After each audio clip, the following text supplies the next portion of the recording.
Nosso evangelho de hoje é Marcos 9, de 41 a 50. Naquele tempo, disse Jesus a seus discípulos: quem vos der a beber um copo de água, porque sois de Cristo, não ficará sem receber a sua recompensa.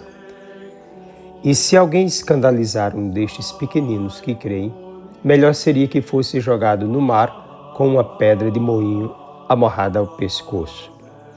Se tua mão te leva a pecar, corta. É melhor entrar na vida sem uma das mãos do que, tendo as duas, ir para o inferno, para o fogo que nunca se apaga.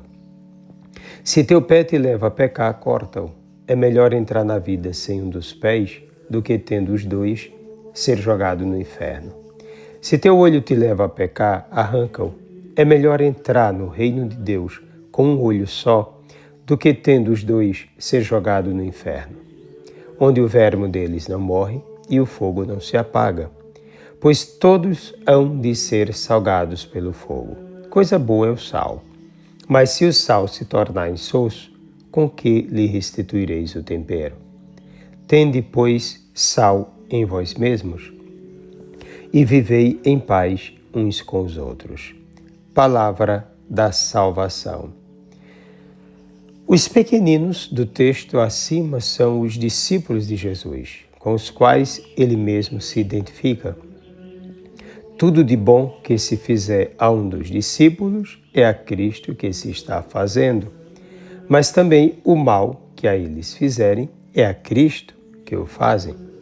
Jesus Cristo não se separa dos seus escolhidos, ama-os profundamente e por eles dá sua vida. Jesus se preocupa com a dignidade de cada discípulo e com a salvação deles. É tal a atenção de Jesus por seus discípulos que, se alguém colocar em crise de fé qualquer um deles, comete um erro mais grave do que sofrer uma morte em situação brutal, sem chances de libertação. Outro ponto importante é o da própria ação contra si mesmo. Jesus demonstra total radicalidade no confronto entre a dignidade pessoal do discípulo e uma possível escolha do pecado por ele mesmo realizada. O texto evidencia uma preocupação de Jesus muito acurada quanto ao valor do ser humano no projeto de Deus. Não se deve, de modo algum, conceber a prática do pecado na vida de ninguém, nem do mundo externo, nem da realidade interna de cada um.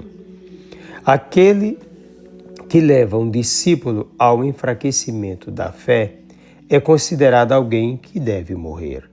Aquele que a si mesmo provoca o pecado deve eliminar radicalmente a causa de tal desgraça em sua vida, pois o resultado será a própria morte. Pelo fato mesmo de Jesus ser todo amor e entrega de si para a salvação do mundo, não suporta o pecado, que significa uma espécie de filiação com Satanás e, portanto, oposição ao plano salvífico de Deus. O discípulo é, portanto, aquele que se identifica totalmente a Cristo, ou com Cristo, sentindo com ele a realidade de cada pessoa, colocando-se à disposição da vontade de Deus para a salvação do mundo e tornando-se um autêntico instrumento do Altíssimo. É alguém em guerra constante, combatendo tudo aquilo que pode conduzi-lo ao pecado, à destruição do projeto de Deus no seu íntimo. Ele é inimigo do pecado, de qualquer tipo de pecado, pois pelo Espírito Santo foi feito filho através do Filho Jesus Cristo e participante da vida de Deus e, portanto, deve viver como um filho de Deus. Uma vez envolvido com a causa da salvação, em si mesmo revela a sabedoria divina e a testemunha, dando ao mundo o exemplo do sal, sabor e sustentabilidade de fé. Por ele, o mundo pode encontrar sentido e motivo para ser transformado.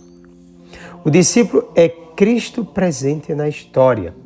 Sofrendo perseguições, continua firme no propósito de ser sempre um verdadeiro dom, não temendo o sacrifício da kenosis, o esvaziamento de si mesmo, renunciando a tudo pelo tudo. O discípulo é aquele que tem a Cristo como razão de sua vida, que por causa dele tolera os que não fazem parte da comunidade. É aquele que faz de sua vida um existir na caridade e um combate contra o mal, nos outros e em si mesmo, vigiando constantemente e eliminando as falsas seguranças e toda espécie de ambição, inveja, escândalo e busca de si mesmo.